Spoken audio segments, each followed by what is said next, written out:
بڵاو دیڤین دەمەخۆش دەگەڵ کورت کۆنەکشن ژێدەنگی ئەمریکا لە واشنگتن ئەس دەخینێشەمەوە هەروەها لە لای منەوە محتەبە شێروانی سڵاوتان لێبێت.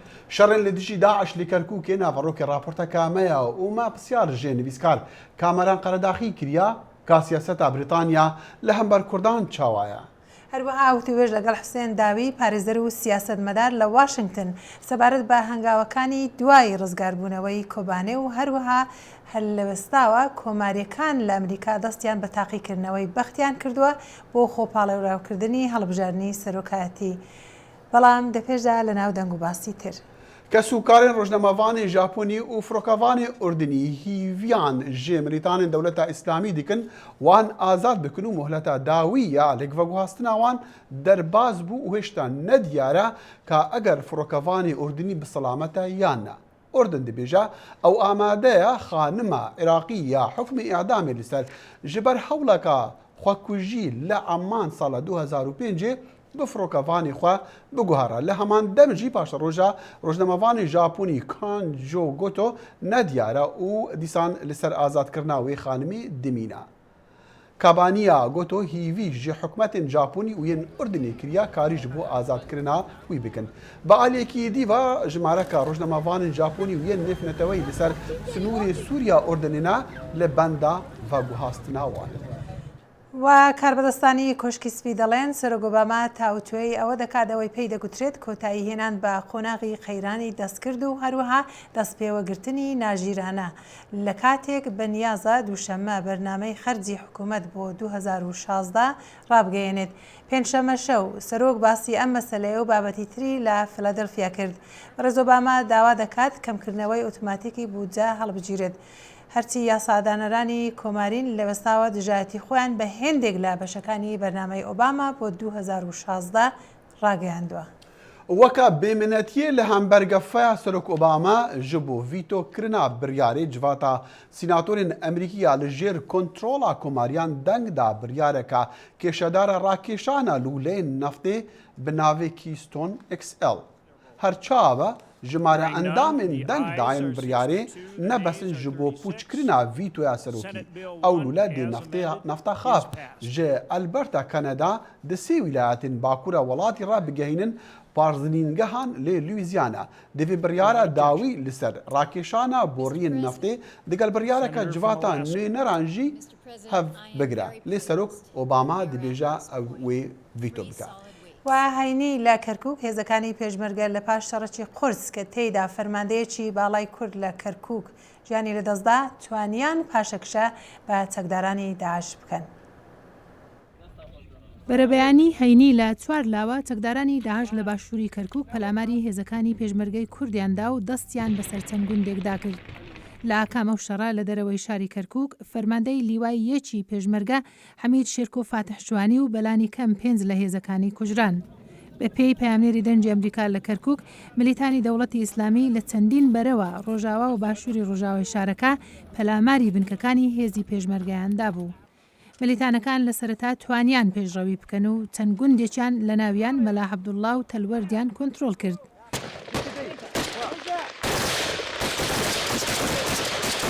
کوژرانی حەمید شێرکۆ فاتح شوانی و ژمارەیەک لە هێزی کوردی زیانەکی گەورەیە بۆ کوردەکانی عێراق کە لەبەرەی پێشووی شەڕ بە دژی گروپی دەوڵەتی ئیسلامین کە ساڵی پار یەک لە سەرسێی عێراق و سووریای گرت. هەر ئەمڕۆ هەینی بەهۆی تەقینەوەی ئۆتۆمۆبیلێک لە بەردەم ئوتێلێکی تۆلکرا و لە ناو کەرکووک 2 کەس بریندار بوون. و ئەو سێ چەکدارانەی خۆیان گەیاندبوون ناو هۆتێلی خەسیر لەوێ کەوتبوونە تەقەکردنێکی زۆر لەگەڵ هێزەکانی پێشمەرگە و پۆلیس کە بە پێی کاربەدەستانی کوردی تەواوی چەکدارە هێرشبەرەکان کوژران. پارێزگاری کەرکووک دکتۆر نەجمەدین کەریم لە گفتوگۆی تایبەتی لەگەڵ دەنجی ئەمریکا کوتی هێزێکی زۆری داعش لەو هێرشانەدا بەکار هاتبوو. لە بدایەتەکەیە چەند مشکلتێکیان بەدەستێنا بەڵام دوای ئەوەیکەوە هێزی پێشمەرگە و بە ئاوتاری دژە تێرە توانیان ئەو شوێنانە هەمووی بگرنەوە و سەرکەوتوو بن و داعش لەو شوێنانە هەمووی دەرکەن و خەسارەتێکی زۆریان بەرکەوت. ئێستا ئەو شوێنانە جارێکی تر بەدەست پێشمەرگەیە. دکتۆر نەجمەدین کەریم دەژڵێت هێزەکان دە ئامادەباشێکی زۆردان چونکە پێی وایە چەکدارانی داعش دووبارە پەلاماری کەرکووک دەدەنەوە. ئەو هەروەها سپاسی هێزەکانی هاوپەیمانانی کرد لە یارمەتی دانیان و گوتیشی هێرشە ئاسمانەکانیان زۆر کاریگەر بوون و یارمەتی هێزەکانی پێشمەرگەیاندا. ئەری عێراق دێ بکاربە ملیتانên دەولەتا ئیسلامی ji welatî derxe hikûmeta Ebadî wê bikaribe bêserûberiya welatî û kêşeyên digel Kurdan çareser bike. Çend pisyarma arasteyê nivîskar û rojnamevanê Kurd Kameran qeredaxî kirin. Birêz Qeredagî bi Skypê ji London digel Kurd Connection bû. Lê destpêkê em jê pirsîn ka ew çawa siyasetên Brîtanya li hember Kurdan dinirxîne. گۆڕانێکی بچووک هەیە لە سیاسەتی بەریتانیا حالی حاضر لەگەڵ کورد پەیوەندی باشە، هاوکاری زۆر ئەکا بە تایبەتی لە شەڕی داعش بە چەک و بە یارمەتیدان و بە تەدریبی عسکەری ئەوانە زۆر باشە. لە عینی وەختیشە لە بەریتانیا زۆر دەنگ بەرز دەبێتەوە بۆ ئەوەی داوا لە حکوومەتی بەریتانیاکەن کە وەختی ئەوە هاتووە حکوومەتی بەریتانیا زۆر زیاتر یارمەتی کورد بدا، زۆر زیاتر تەئیدی کێشەی کورد بکە و تەئیدی کورد بکە، حتا هەنێ لەو دەنگانە کە بەرز دەبێتەوە تەئیدی ئەوە بکەن کە کورد دەوڵەتی هەبێ. بەڵام لە هەمان کاتیشدا کە کۆنفرانسێک لە لەندەن دەکرێ بۆ وڵاتانی ئەوانەی شەڕی داعش دەکەن کوردەکان بانگ ناکرێن. تەبریری ئەوەیە لێرە لە بەریتانیا کە ئەمە ئەو مناسبەتە حکوومەتی عێراق بینی دەوڵەتانە، حکوومەتی عێراق داوت کراوەوە، مەفروض ئەوەیە حکوومەتی عێراق یعنی تەمسیلی هەموو لایەک بکە، بەڵام بەلای منەوە ئەیانتوانی بە نەوعێکی تر ئەیانتوانی مەسەلا داوەتی نوێنەری هەرێمی کوردستان بکەن بە شێوەیەکی تر وەکو بە شێوەی مراقب ئۆبزێرڤەر، یاخود حکوومەتی عێراق ئەیتوانی وەفدێ بنێرێ کە نوێنەرێکی کوردی تیابێ. کاکەمەە دەمیست پرسیاری عێراق لێ بکەم بەگشتی لە سەروەسە عێراق چونکە جەنابەت کارت کردووە لەگەڵ حکوومەتی عێراق و ڕاوێژکاری ڕاگەیاندنی سەرۆکی عێراقی ئەو وەختە بەرز جەڵال تاڵەبانی بوویت. ئێستا حکوومەتێک لە ئارادایە حکوومەتی عەبادی تا چەندێک بڕوات بەوە هەیە کە عەبادی دەتوانێت کێشەکانی عێراق چارەسەر بکە بە تایبەتش لەگەڵ کوردەکان. ئەم حکوومەتە تازەیە عەبادی لە وەختێک هات کە وەزعی عێراق زۆر خراپ بوو لە ناحیەی شەڕی داعش، لە ناحەیەکی کێشەکانی لەگەڵ هەرێم، مەوزوعی نەوت، مەوزوعی زۆر ناوچەکانی تر، مەوزوعی زۆر مواضیعی مەشاکل هەبوو. ئەم حکوومەتە هاتووە ئەوێ ئیسلاح بکە، بەڵام لە عینی وەختیشە زۆر شت مەفروض کراوە بەسەریە، ناتوانێت ڕێگای تریان نییە، ئەوە پارەی نەوت نزم بۆتەوە. حکوومەتی عێراق دەوڵەتی عێراق پارەی نەماوە، دوایی شەڕی داعش شەڕێکی مهمە، ئەوان زۆر باش ئەزانن کە بەبێ کورد مشکلیان لەگەڵ داعش زۆر زۆر گەورەتر ئەبێ. لەبەر ئەوە لە عینی وەختیشە یعنی ئەوانەی کە لە حکوومەتی مالیکی بوون باش ئەوانە هەمویان ماون خۆ نەڕۆیشتون، لەبەر ئەوە بۆ ئیستەش گوێمان لێ یعنی زۆر دەنگ بەرز دەبێتەوە لەلایەن سیاستمەداری شیعە، لەلایەن سیاستمەداری بەغا کە ئەڵێن بەڵێ ئێستا شەڕی داعشمان هەیە، بەڵام با شەڕی داعش تەواو بێ ئەو وەختە تەفاهمەکەین لەگەڵ کورد، چونکە کورد مەوزوعی نەوت هەیە، مەوزوعی ناوچە دابڕەکان هەیە، ئەوانە ڕاستە ئێستا کورد داگیری کردووە و ئێمە ئێستا ناتوانین شتێ بکەین، بەڵام لە پاشان بابزانین چی ئەبێ. طبعا لە پاشان بابزانین چین ئەبێ، ئەنواعی خطورەتی تایە، مەشاکلی تایە، کورد ئەبێ بزانێ چۆن لەم وەزعە تەوازونێک پیا بکە کە لە مستەقبەلە تووشی کێشەی تازە نەبێت. تۆ پێت وایە عێراق بەگشتی بتوانێت داعش لە ناو ببا لە ناو عێراقدا؟ بەلای منەوە زەحمەتە، وا تەسەورەکەم کە داعش بەم زوانە تەواو نابێ، داعش مەشاکلی زۆرە، داعش هەر ئەوە نییە کە شەڕ ئەکەن و خەڵقە کوژن و سەری خەڵق ئەبڕن، داعش یعنی ئەتوانم بڵێم بەشێکە لە کێشەی عێراق، لە کێشەی بینی شیعە و سونە. کاکەمەران زۆر سوپاس. کامەران قەرەداغی ڕۆژنامەوان و نووسەری بە ناوبانگی کورد لە لەندەنەوە لەگەڵ کورد کۆنەکشن بوو. زۆر سوپاس دەکەین. حسێن داوی سیاسەتمەداری کورد بن کە لە واشنگتن سەردانی بەشی کوردی دەرەنجی ئەمریکای کرد لە دیمانەیەکی لەگەڵ هاوکارم ساڵح دەمێجەر بۆ چوونەکانی سەبارەت بە گرنگی ڕزگارکرانی کۆبانێ باز دەکات. حسێن تو وەکو پارێزەرێکی کورد ژێ کوردی سووریە ڕوشێژ نزیک و تشۆپینی ڕزگاربوونا کۆبانێ دەوێ دەمێدا تێ چواتەی سەرکەتنا کووردا دێدێ چقا ئیرادا وی ملەتی ئیرادا کە خورتە کاری بوو دیفاعت بەرخۆت بکراوت بێ بەرخۆدان بەرخۆت بکرا بە ئالیکاریە هەڤالبەندێوێ وەک هەڤبەندیانە ناونەتێوی و دەولەتی گۆ بالافران لێت خستن و تشکی وەک بێژن جێ سەر بلندایە بوو و جیکی ینی واتەیەک پر بلندێ پر ji bo vê yekê bînim yanî hat xuyakirin ji dunyayê tevdîre kesek li pêşiya va terora nikarî bisekiniya bi rastî di herêmê tevayî de Kurd derketin û ji ber Kurd xwedî heqin yanî zulm li wan bûye êş û azar û tiştê got serê we hatine dîfaet ber erda xwe dike ber hebûna xwe dike ji bo vê yekê tiştekî pir mezin bû giring bû. Belê kak Hesên yanî gelek jî dibêjin piştî çi piştî ku di 300,000 kes koçber bû li welatên cîhanê tevda bela bû û li ser sînorê Tirkiye zarok bê xwendin man kesên kalemîr û pîrejin bê wekt bê rewşawana tenduristî bişûn ket bajarê Kobanî bi tevahî hate hilweşandin gundên xwe tevda tûşî wekt bê rastî dizîn û wêraniyê jî bûn evaya gelo pêwîst bû ev baca giran bête dayîn ji bo bajarekî biçûk wekû Kobanî?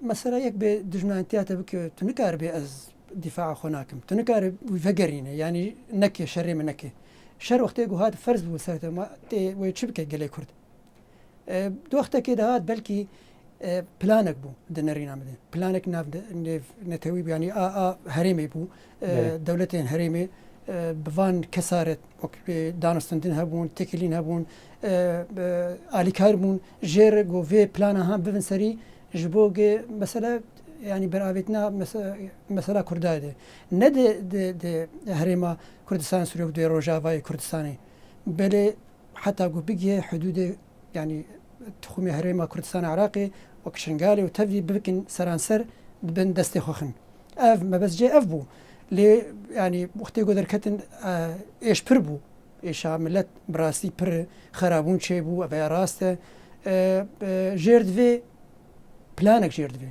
rastî planek jêr divê ji bo ev tiştê ha vegere ev bajar vegere wek xwe berê belkî temamen wek xwe berê ve negere kesê got penaber bûne divê got cî bivin vegerin ciyê xwe ev jî planeke diyê veya Belê kak Hesên te behsa planê kir niha li Sûriyê tevda wekt bê Sûriyê tevda rastî vê şerê navxwayî bûye û ev koçberiya han ne tenê li Kobanî rawestiya bû li seranserî Sûriyê jî wiha bû û berî çend rojan jî kombûnek li Mosko çêbû ji bo hindek kesayetiyên opozisyona Sûrî ev kombûna han bêtir mîvandariya wê Mosko dikir Mosko jî em zanin ew alîgirên rejîma Beşar Esed bixwane gelo vexwendina wan ji bo kesan mebesta wan çi ye bi nerîna te çima ev çarçoveyên opozisyona Sûriyê nehatin vexwendin bo vê kombûnê kesê got dawa kirine tê xuyakirin wan nerînê wan ne wek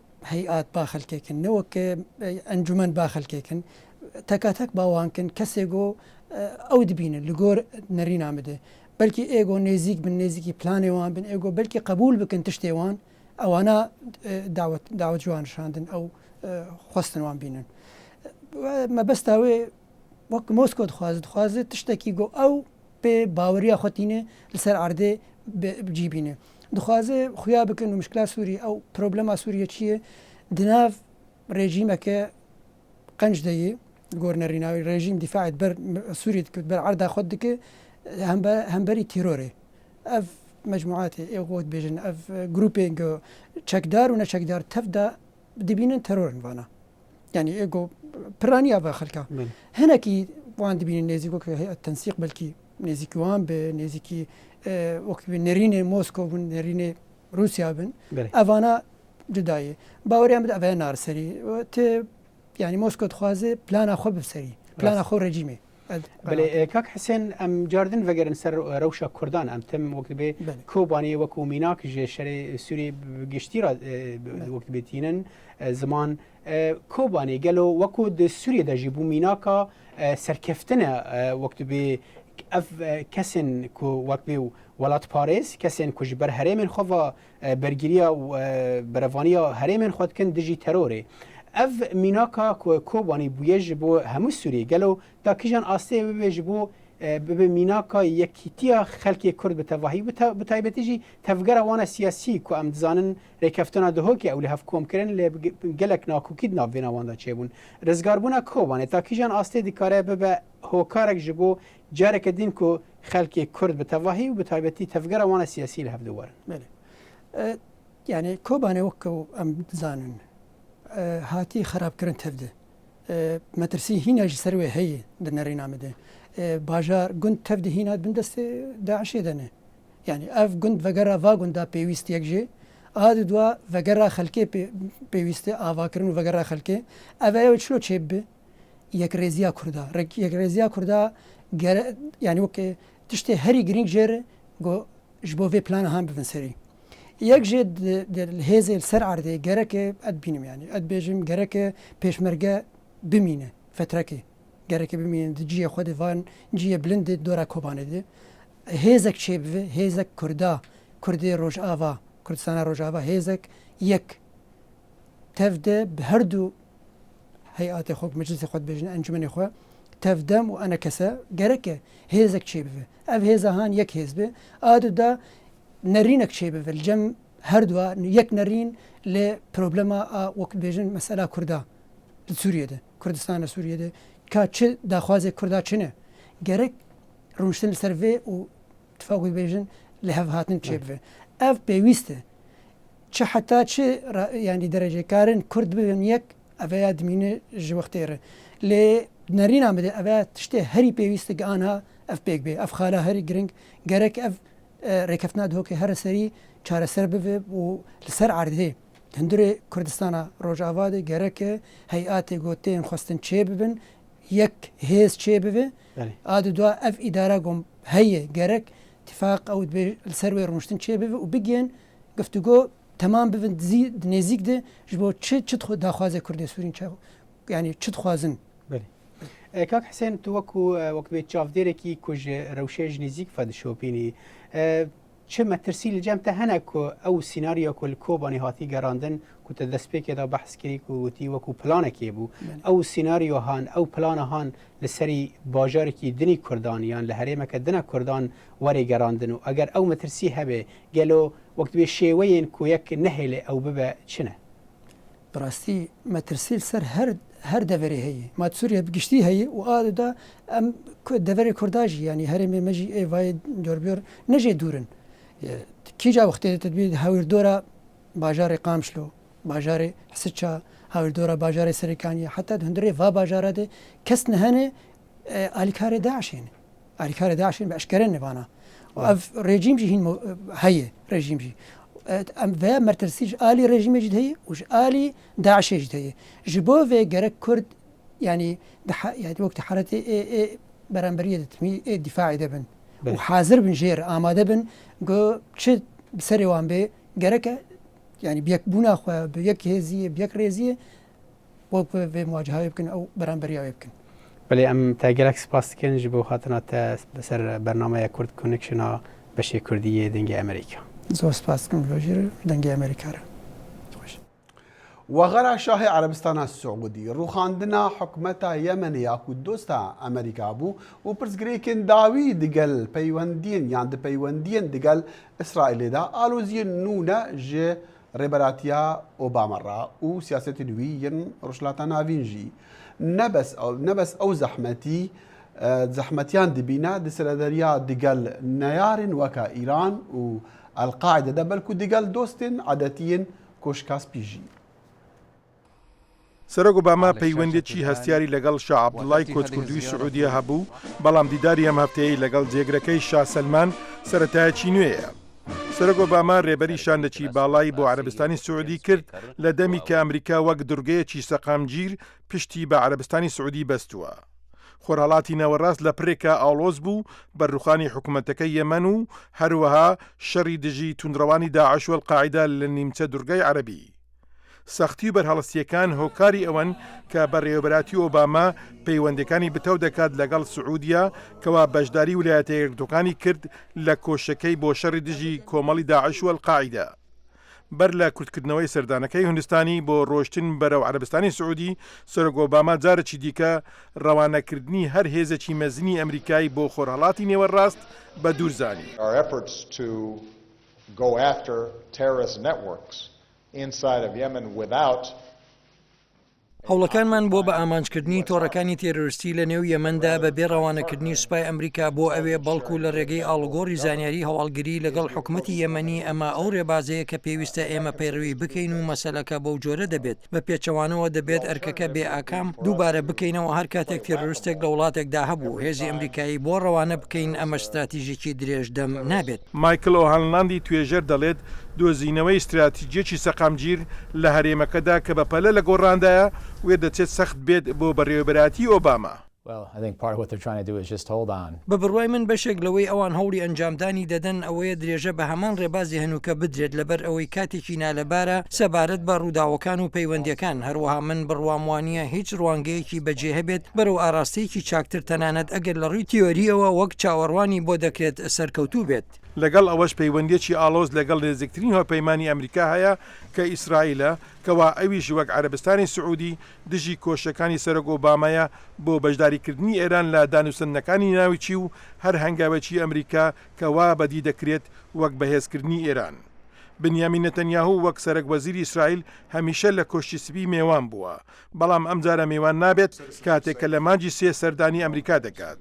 قانوندانەرانی ویلایەتە یەکگرتوەکان بانگهێشتی واشنگتنیان کردووە بەبێ ئەوەی لە سەرەتادا ڕاوێژ لەگەڵ سەرۆک ئۆباما بکەن و سەرۆکی ئەمریکاش بڕیاری داوە لەگەڵی کۆ نەبێتەوە. ئارۆن دەیڤید میلەر ڕاوێژکاری پێشووی وزارەتی دەرەوە دەڵێت لە کاتێکدا پەیوەندی شەخسی و سیاسی ئاڵۆزن بەڵام پەیوەندی گشتی ئەوەندە مەزنن تێک ناچن. من بەگشتی بڕوام وانییە کە ئەمە هیچ کاریگەری مەزنی لەسەر سروشتی پەیوەندیەکە هەبێت.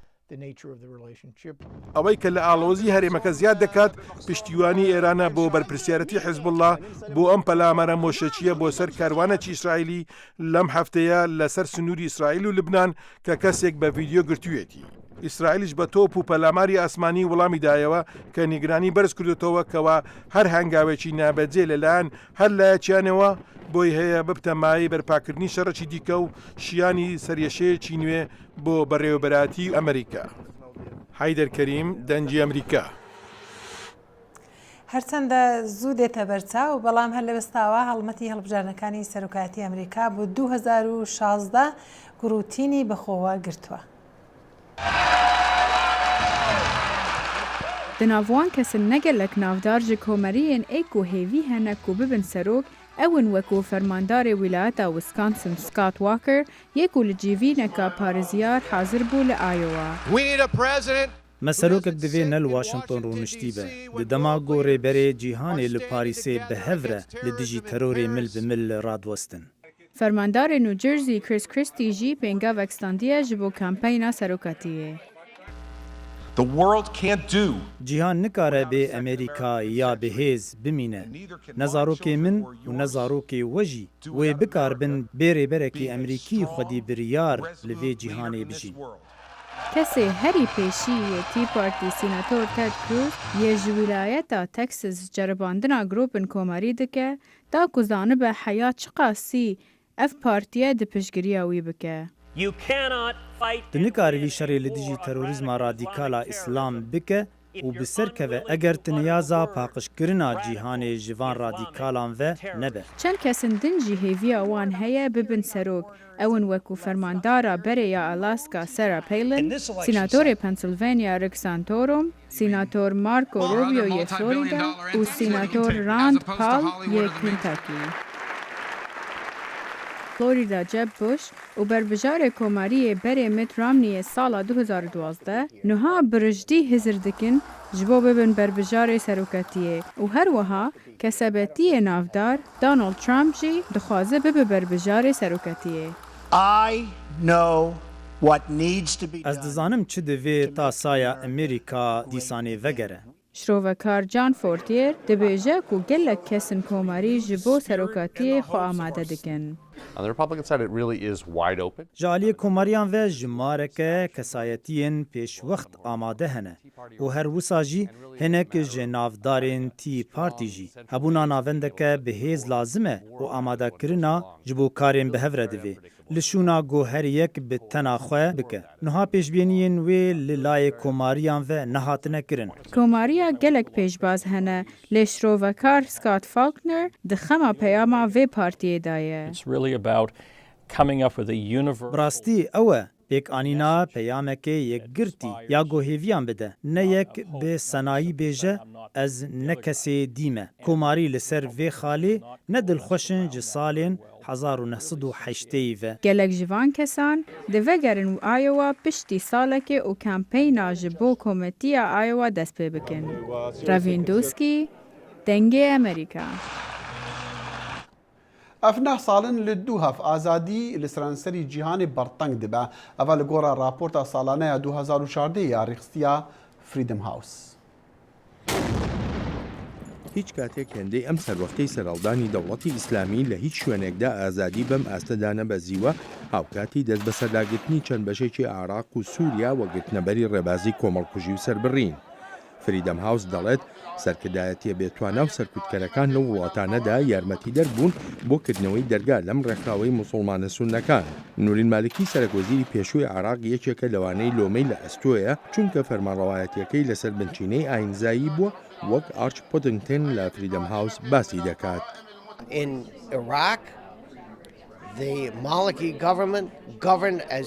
لە عێراق حکوومەتی مالیکی وای دەسەڵات بەڕێوە دەبێت کە هەردەتکوت حکوومەتی شیعە. حکوومەتەکە داخوازەکانی جەماوەری سونی و بەرچاو نەگرت. ڕێبەرانی سیاسی سونی سەرکوت کرد، سونیەکانی لە وڵاتدا بێگانە کرد. لە سووریا بەشار ئەسەد سەرۆکی وڵاتەکە وەها لە داواکان بۆ گۆڕانکاری ڕۆ دیموکراسی دەڕوانێت کە کاری تێرۆریستیە. بۆشایی زیاتری بۆ تەرۆریستان هێشتۆتەوە تا توندڕەوانی ئیسلامی پڕی بکەنەوە. لە چین وەک فریدەم هاوس ئاماژەی پێدەکا شی جینپینگ ڕێبەری وڵاتەکە مەترسیەکانی تەرۆریزم بەکاردێنێ بۆ سەرکوتکردنی ئۆپۆزیسیۆنی سیاسی.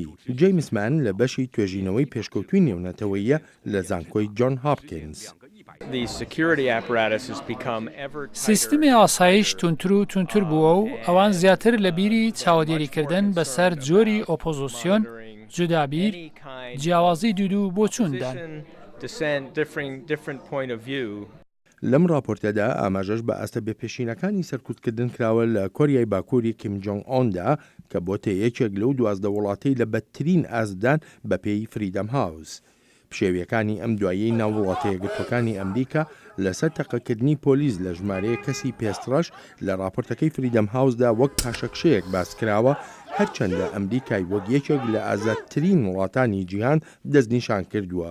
هەرچۆنێک بێ لە راپۆرتەکەدا نیگەرانیش دەربڕاوە سەبارەت بە هاوپەیمانێتی ئەمریکا لەگەڵ وڵاتانی سەرکوتکاردا وەک ئێلین ئاهاکیان لە فریدەم هاوس ئاماژەی پێدەکات.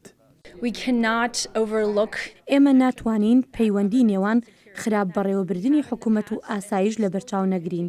ئێمە لە ڕابردوودا و لە ئێستاش هەروە هێشتومانە هەندێک دیکتاتۆر ئەوانەی لەبەر ئاسایژیان مەسەلەی وزە پەیوەندیمان لەگەڵیان هەیە لە ژێر ڕاداردا پەرواز بکەن.